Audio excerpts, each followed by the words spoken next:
Good morning dear students, parents and teachers. आज जिस संवेदनशील मुद्दे पे मैं बात कर रहा हूँ चाइल्ड डेवलपमेंट स्किल्स पे, वो है हैंड राइटिंग। हैंड राइटिंग एक ऐसा मुद्दा है जिसको कि आज की डिजिटल दुनिया में जब से कंप्यूटर, लैपटॉप, स्क्रीन पे हमारे बच्चे रहने लगे हैं, तो हैंड राइटिंग पे बड़ा कम ध्यान देते हैं हमारे स्टूडेंट। जबकि माय डियर स्टूडेंट्स, मैं बता रहा हूँ आपसे कि मैंने ये नोट किया है कि हैंड राइटिंग जो है आज भी ह्यूमनिटीज में भी और साइंस में भी आपकी अगर हैंड राइटिंग अच्छी है तो वो 20% के करीब आपको मार्जिन दिला सकती है, मैं गारंटी के साथ कह रहा हूं। और ये नर्सरी से लेके प्राइमरी तक है। ये देखिए आप, सॉरी, नर्सरी से लेके प्राइमरी तक नहीं कह रहा हूं मैं, यूनिवर्सिटी लेवल तक है। तो अगर आप देखें इसमें तो यूनिवर्सिटी लेवल में भी, और हम जो इवेल्युएशन करते हैं, मूल्यांकन करते हैं, टीचर लोग हैं, सब देखते हैं। तो फर्स्ट इंप्रेशन जैसे आपकी ड्रेस का है और एड्रेस का कहते हैं कि address and address tell about your personality, इसी तरह से फर्स्ट इंप्रेशन जो है कॉपी में आपकी हैंडराइटिंग का है। और आज इस डिजिटल युग में कुछ कॉलेजेस ने, कुछ यूनिवर्सिटीज ने, कुछ स्कूल्स ने हैंडराइटिंग पे ध्यान देना कम कर दिया है, और बच्चों ने भी, इवन पेरेंट्स ने भी। तो मैं पहली बात तो ये कहूंगा कि सब पेरेंट्स से वो कि आज से ही अपने छोटे बच्चे की, और my dear parents and teachers and students, मैं ये कहूंगा कि हैंडराइटिंग सुधारने की एक एज होती है। हैंडराइटिंग आप ज्यादा से ज्यादा 10वीं 12वीं तक सुधार सकते हैं मैक्सिमम। हालांकि सुधार तो, आइडियल स्टेज तो इसकी है कि आप 8वीं तक सुधार लें, लेकिन अगर आप उससे बाद भी 10वीं 12वीं तक नहीं सुधार पाए तो स्टूडेंट्स, माय डियर स्टूडेंट्स, सारी जिंदगी आपको उसी हैंड राइटिंग से गुजारना पड़ेगा। और आपके -20, -15, -10, 100 में से ये नंबर समझ लीजिए हैंड राइटिंग के कटने ही कटने हैं। तो आज मैं कुछ स्किल सिखाऊंगा आपको कि हैंड राइटिंग के, एक बेसिक हैंड राइटिंग के रूल्स क्या है। चाहे वो अंग्रेजी की हो या हिंदी की हो, हैंड राइटिंग जो है, पहला ही रूल इसका है कि हैंड राइटिंग आपकी बिल्कुल सीधी होनी चाहिए। इंग्लिश में भी कर्सिव राइटिंग को मैंने देखा आज आजकल के बच्चे बहुत तिरछी लिखने लगे हैं। कर्सिव राइटिंग भी तिरछी नहीं होनी चाहिए ज्यादा। इंग्लिश में भी तिरछी राइटिंग को मान्यता नहीं है, कर्सिव राइटिंग भी सीधी कोशिश करें तो अच्छी बात है। और हिंदी में तो बिल्कुल 90 डिग्री पे आपके वर्ड्स आने चाहिए, उसमें तो तिरछेपन के लिए कोई गुंजाइश नहीं है। मैं सभी पेरेंट्स से कहना चाहूंगा कि आज से ही अपने बच्चों की कॉपी देखनी शुरू कर दें और उनका लिखने का ढंग देखना शुरू कर दें, कि अगर वो वास्तव में देख रहे हैं कि आपका बच्चा सीधा लिख रहा है, पहले तो यही देख लें। First, writing must be in the straight manner, इसमें कोई कंप्रोमाइज नहीं, तिरछी राइटिंग कहीं भी अलाउ नहीं है।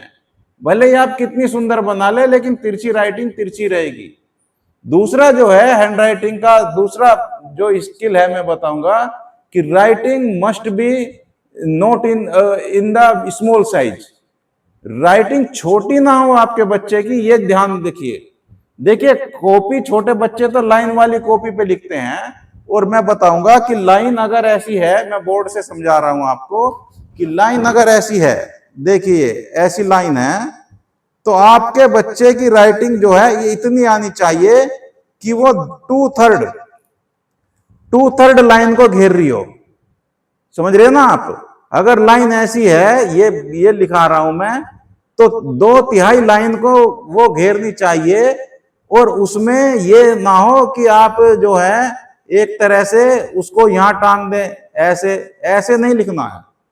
राइटिंग जो है आपकी बिल्कुल ऐसे आनी चाहिए, वो 2/3 जो है लाइन को घेरनी चाहिए कॉपी पे हमेशा। ये देखिए, जैसे मैंने लिखा है कर्ण, तो नीचे बहुत थोड़ी लाइन है, 2/3। अगर आप इसे ऊपर टांग देंगे राइटिंग को, तो वो राइटिंग आपको छोटे लिखने की आदत हो जाएगी, और ज्यादा बड़ी भी नहीं लिखते हैं, पूरी लाइन को भी नहीं घेरे, ये देखिए आप।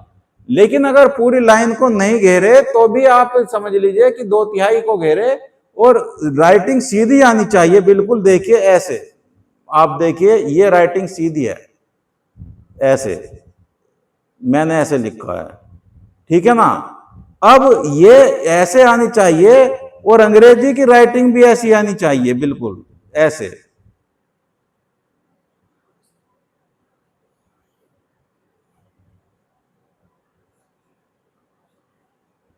ऐसे आनी चाहिए अंग्रेजी की राइटिंग भी।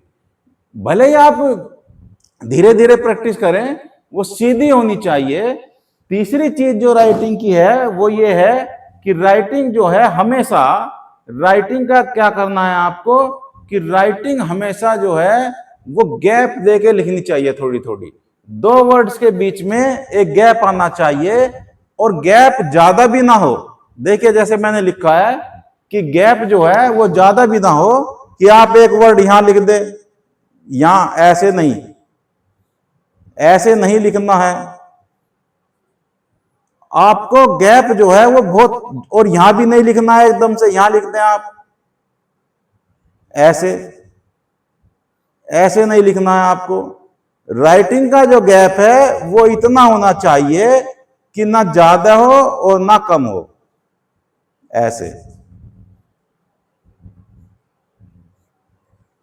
तो ये राइटिंग का गैप हो। और आप देखिए कि इससे आपके उसमें जो है इतना चेंज आ जाएगा कि बहुत ज्यादा चेंज आ जाएगा आपकी राइटिंग में। तीसरी जो बात है, बच्चे को, मैं नर्सरी लेवल के बच्चे से कह रहा हूं कि नर्सरी लेवल के बच्चे से प्राइमरी लेवल के बच्चे तक जो भी है, बच्चे से कोशिश करिए कि आपका बच्चा, आजकल मैंने देखा है तेज राइटिंग लिखने का ट्रेंड बहुत चल पड़ा है। तेज राइटिंग, राइटिंग कभी भी तेज नहीं होनी चाहिए आपकी। आपकी राइटिंग कितनी स्लो हो शुरू में, अब कहते हैं फास्ट बनाओ राइटिंग, फास्ट बनाओ। अगर ये सिद्धांत है कि अगर आपकी राइटिंग फास्ट होगी, आपकी राइटिंग बिगड़े ही की बिगड़ेगी, ये गारंटी है मेरी। आपकी राइटिंग को कोई नहीं सुधार सकता। ये देखिए, आपको राइटिंग हमेशा स्लो में लिखनी है, और फिर देखना स्लो में ही आपकी स्पीड साफ में बढ़ जाएगी। आपको कहीं भी स्पीड, क्वालिटी, स्पीड के चक्कर में राइटिंग की क्वालिटी से कंप्रोमाइज नहीं करना है बिल्कुल भी। ऐसा नहीं है आप 10 वर्ड लिखें भले ही 1 मिनट में, ये सॉरी 1 मिनट में, लेकिन वो साफ हो। ऐसा ना हो आप 50 वर्ड लिखें 1 मिनट में लेकिन वो गंदे हो। मैं गारंटी दे रहा हूं, मैंने ऐसे ऐसे स्टूडेंट देखे हैं जो बहुत स्लो लिखते थे लेकिन साफ लिखते थे, और धीरे धीरे वो साफ राइटिंग जो है उनकी जो है एक तरह से स्पीड अपने आप बढ़ती है। हमारा हाथ उसी स्पीड से चलने लगता है। ये देखिए my dear students and parents, तो मैं आपसे कह रहा हूं कि सब पेरेंट्स के लिए है ये, स्कूल में से आकर जब आपका बच्चा होमवर्क करता है, तो जब आपका बच्चा होमवर्क करता है तो ये जरूर देख लीजिए कि उस होमवर्क में वो तेज तो नहीं लिख रहा ज्यादा, वो धड़ाधड़ कॉपी भरने के चक्कर में तो नहीं लिख रहा। अगर ऐसा है तो बच्चे को तुरंत रोकिए और बैठ के लिखवाइए। आप अपने बच्चे के पास बैठिए, उसे छोड़िए मत अकेला, ट्यूशन मत भेजिए ज्यादा शुरू में। अगर आपको राइटिंग पे काम करना है तो अपने ग्रैंड पेरेंट्स के साथ, खुद अपने उस बच्चे के साथ, माँ बाप के साथ बैठे और वो लिखे कि देखे उसका हाथ कैसे चल रहा है। उसका हाथ बिल्कुल ऐसे तो नहीं चल रहा है शुरू में ही। मैंने देखा 8वीं 6ठी क्लास के बच्चे ऐसे हाथ चला रहे हैं। उसका हाथ सीधा चलना चाहिए, ऐसे बिल्कुल, और उसका हाथ तिरछा नहीं चलना चाहिए राइटिंग पे। तीसरी बात जो है उसमें यह है कि जिस पेन का बच्चा यूज कर रहा है, देखिए आजकल तो पेन बड़े बड़े एक तरह से टेक्नोलॉजीज आ गई हैं, लेकिन मैं बता रहा हूं कि जिस पेन का यूज कर रहा है बच्चा, ये डिग्री कॉलेज तक है, विश्वविद्यालय स्तर तक मैं समझाता हूं बच्चों को, क्योंकि पेन का बड़ा इंपैक्ट है राइटिंग में, जिसको हम हल्के में लेते हैं। पता ही नहीं है लोगों को कि पेन जो है आपका, एक बारीक पेन से बिल्कुल ना लिखें, बारीक पॉइंट के पेन से, ये ध्यान रखिए आप। बारीक पॉइंट के पेन से जीवन में कभी मत लिखिए। बारीक पॉइंट का पेन आपकी राइटिंग बिगाड़ता है, इसलिए पहले कलम और फाउंटेन पेन से लिखते थे, तब राइटिंग अच्छी होती थी। लेकिन जब से बॉल पेन आए हैं पॉइंट वाले, इन्होंने राइटिंग को बिगाड़ दिया है बच्चों की। हालांकि मार्केट में फिर दोबारा मोटे पॉइंट के पेन आने लगे हैं। ज्यादा वो भी नहीं लिखना है जो बहुत बहुत मोटे मार्कर वाले हैं, मार्कर वाले नहीं है, लेकिन मोटा पेन से लिखिए आप थोड़ा सा, उसका पॉइंट जो है मोटा, बारीक पॉइंट तो बिल्कुल ही ना हो। वर्ड्स जो है आपके दिखेंगे और पेन की क्वालिटी जो है वो बड़ी बढ़िया हो। आप हर चीज में कंप्रोमाइज कर लीजिए। देखिए, आप जूते सस्ते पहन लीजिए, कपड़े सस्ते पहन लीजिए, आप एसेसरीज हल्की ले लीजिए, फोन सस्ता ले लीजिए, लेकिन मैं बता रहा हूं आपका बच्चे के पास, आप सब पेरेंट्स को कह रहा हूं, उसे टॉफी कम दीजिए, चॉकलेट कम दीजिए, बर्थडे गिफ्ट में अगर दीजिए तो बढ़िया पेन दीजिए। आप किसी भी चीज में क्वालिटी देखिए, पार्कर का पेन क्यों इतना महंगा है, पार्कर का पेन क्यों क्वालिटी से कंप्रोमाइज नहीं करता। आप एक दिन पार्कर के पेन से लिख के देखें, अगले दिन आपके बच्चे की राइटिंग ना बदल जाए, मेरी गारंटी है, भले ही वो 100 रुपए का आ रहा है। आप बर्थडे गिफ्ट में खुद भी, जब आपके बच्चे का जन्मदिन आता है, साल में उसे 3-4 पेन पार्कर के दे दीजिए, बस अपने आप उसकी राइटिंग सुधर जाएगी। कोई एक्स्ट्रा एफर्ट, क्योंकि उसकी ग्रिप ही ऐसी होती है। पेन का सबसे बड़ा मैंने देखा है कि मोटे पेन की और मोटी ग्रिप का, आपकी उंगली में ग्रिप जिस पेन की अच्छी बनती है उसे चेक करिए। और पेरेंट्स को मैं जब अपने बच्चे का पेन खरीद के लाएं तो उसकी ग्रिप देख लें। अगर उस बच्चे की पेन की ग्रिप मोटी नहीं है तो समझ लीजिए कि वो पेन की ग्रिप आपके बच्चे की राइटिंग बिगाड़ेगी।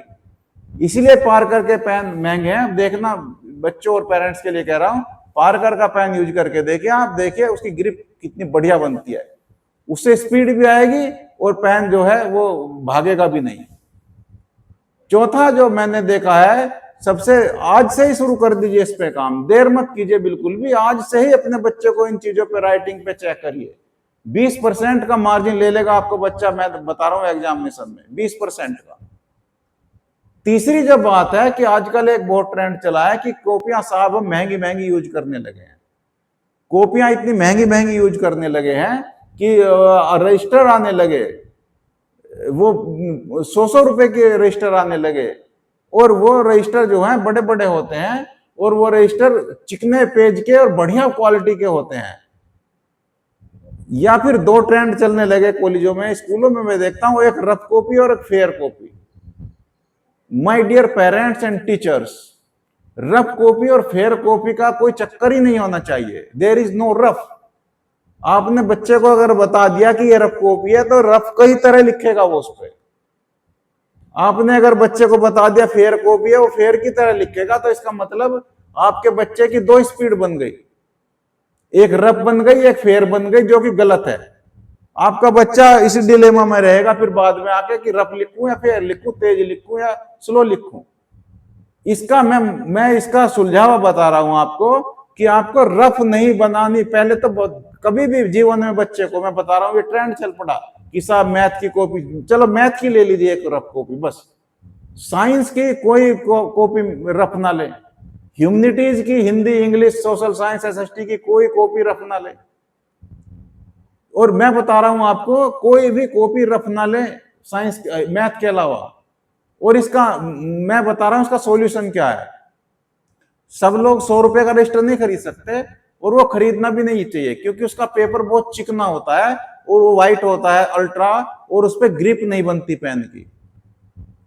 मैं बता रहा हूं कि पेन की ग्रिप जो बनती है वो हमेशा ऐसी कॉपी पे बनती है जो कि आपकी ये है। छोटी कॉपी जब हम पढ़ते थे 30-30, 40-40 रुपए में अब आती हैं, वो पहले 10-10 रुपए में आती थी। ऐसी कॉपी ये देखिए, standard size of the copy. BA तक, एमए तक कह रहा हूं मैं तो एमए के बच्चों को भी अपनी यूनिवर्सिटीज में मैं कभी बड़े रजिस्टर नहीं दिलाता, मैं छोटी कॉपी दिलाता हूं। देखिए पीजी के बच्चों को, मेरी क्लास में बच्चा इस कॉपी के साथ एंट्री करता है। और देखिए आप कि अब आप एक चीज देखिए कि ये कॉपी 30-40 रुपए की आती है, और इस कॉपी का जो ना तो ये रफ है और ना बहुत महंगी है, इसका पेपर जो है हल्का सा दरदरा है, हल्का सा, बहुत ज्यादा नहीं, हल्का सा। क्योंकि इस पेज में, इस पेन में सबसे ज्यादा ग्रिप बनती है। अगर आप पॉइंट से लिखेंगे तो सबसे ज्यादा ग्रिप इस पेज पे बनती है, इस कॉपी के। और बड़े रजिस्टर में आपकी कभी भी पेन की ग्रिप चिकना, अगर उसका ज्यादा पेज है, बहुत चिकना, जैसे डायरी के पेज है, ऐसी कॉपी आने लगी है, उसमें बच्चे की राइटिंग अच्छी आ ही नहीं सकती, क्योंकि पेन की ग्रिप नहीं बनती। और ग्रिप कॉपी पे बनना भी जरूरी है, सरफेस पे। और ये हमेशा रखें, और उसे रफ भी नहीं दिलाएं। रफ कॉपी में बच्चे की राइटिंग बिगड़ेगी। ठीक है ना। ये तो एक एस्पेक्ट हुआ उसका कॉपी का। फिर देखिए साहब कि अब एक चीज और देखें कि बच्चा जो है आपका, ये अगर आपको सुधारना है तो एक चीज और देखें कि इसमें कभी भी ये देखिए कि आपका बच्चा अगर पुअर राइटिंग है तो पुअर राइटिंग में आप एक चीज देखें कि आप अपने बच्चे को कॉपी करने के लिए, जैसे हमारे टाइम पे नकल कहा जाता था, कॉपी कराएं बैठ के, एक पेज लिख के छोटा, इस कॉपी का देख, इससे भी छोटी कॉपी दिलाएं उसको, और घर में बैठकर एक पेज भी लिखे अगर उसने सोशल साइंस का, इंग्लिश का, हिंदी का, एसएसटी का, साइंस का, तो देखिए कि चमत्कार हो जाएगा। जिन बच्चों की राइटिंग खराब है, मैं उनके माँ बाप को कह रहा हूं कि वो हमेशा हमेशा जो है एक एक वो लिखें नकल का पेज, और उस पेज को अगर आपने 4 महीने 6 महीने भी लगातार, समर वैकेशन में, विंटर वैकेशन में और दिवाली की छुट्टियों में, बड़ी बड़ी छुट्टियों में बच्चे से राइटिंग कराएं, राइटिंग उसे लेके बैठे और देखें कि वो बच्चा पेज को कैसे लिख रहा है। एक पेज मात्र, मुश्किल से 20-25 मिनट का काम है छोटे बच्चे के लिए। एक पेज लिखाएं, लेकिन पर डे डेली लिखाएं उसे पेज। उससे क्या होगा कि एक तो उसका कॉन्फिडेंस बढ़ेगा, एक उसकी धीरे धीरे स्पीड बढ़ती जाएगी, और उसका वर्ड का फॉर्मेशन जो है वो बदलता जाएगा। और आप अपने बच्चे को एक एक वर्ड्स पे चेक करें, वो के कैसे लिख रहा है। अब मैंने देखा है कुछ बच्चे के को उसमें रनिंग में ऐसे लिख देते हैं, पीछे से लाइन जा रही है के की, नहीं लिखने हैं, ये गलती मत करिए। एल को ऐसे कर देते हैं, नहीं लिखना है। उन मिस्टेक्स को पकड़िए। और ऐसे कई वर्ड्स हैं। तो मेरा कहने का मतलब ये है कि वर्ड्स जो हैं आपके क्लियर होने चाहिए। जो स्टैंडर्डाइज वर्ड हैं उसको देख लीजिए, स्टैंडर्डाइजेशन में उन्हें कैसे लिखते हैं। कर्सिव में भी स्टैंडर्डाइजेशन है, कैपिटल में भी, हिंदी में भी स्टैंडर्डाइजेशन है। एक एक वर्ड आपका क्लियर होगा। और ये एक दिन का काम नहीं है, मैं फिर कह रहा हूं, ये साल का, 2 साल का, 3 साल का काम है। कहीं भी कंप्रोमाइज नहीं करना है आपको। आप देखेंगे कि अगर आप एक डेली पेज कॉपी करेंगे घर पे बैठ के, और 1-2 महीने तक कर लीजिए, आपके बच्चे की राइटिंग में ना ड्रेस्टिक चेंज आ जाए तो फिर मुझे बताना। तो इस तरह की काउंसलिंग के लिए आप मेरे YouTube चैनल से जुड़े रहे। मैं ऐसी प्रोफेसर एस के शर्मा मेरा नाम है। ऐसे ही YouTube के माध्यम से मैं आपके इंफॉर्मेशन और इनोवेशन लेके आता हूं, क्योंकि मैंने इस पर रिसर्च की हुई है। बच्चे की इंप्रूवमेंट में, हाउ एकेडमिक्स में बहुत हमारी रिसर्च चलती रहती है, और हम छोटे छोटे मिस्टेक्स पे बच्चों को पकड़ते हैं। एमए तक नहीं सुधार पाता बच्चा, पीजी तक भी। तो मैं कहना चाहता हूं कि आप इन मिस्टेक्स को, खास करके पेरेंट्स के लिए, बच्चों के लिए नहीं कहूंगा, पेरेंट्स और टीचर्स के लिए कहूंगा मैं, कि पेरेंट्स और टीचर बच्चे की एक एक एक्टिविटी लिखने की देखें, अगर राइटिंग सुधारनी है तो। और डियर पेरेंट्स, खास करके मैं गांव देहात के बच्चों के लिए, उनके पेरेंट्स के लिए भी कह रहा हूं, आपको ज्यादा बाजार में, कोई मार्केट में, कोई बड़े बड़े स्कूलों में कोई नहीं बताएगा ये चीजें, और ना आपको के बच्चे को कोई चेक करेगा। किसी पे इतना टाइम नहीं है आजकल। वहां क्लास में जो है 70-80 बच्चे होते हैं, 60 बच्चे होते हैं, वो आपके बच्चे को टैकल नहीं करेगा इतनी देर। वो एक कॉमन इंस्ट्रक्शन देगा, आपके बच्चे को आप खुद टैकल करेंगे घर आके, और फिर देखना आप, वो एकदम से आपकी राइटिंग में कितना चेंज आ जाएगा। और आप इन इंस्ट्रक्शन पे मैं वीडियो बनाता रहूंगा। आप मेरे वीडियो से जुड़े रहे। धन्यवाद।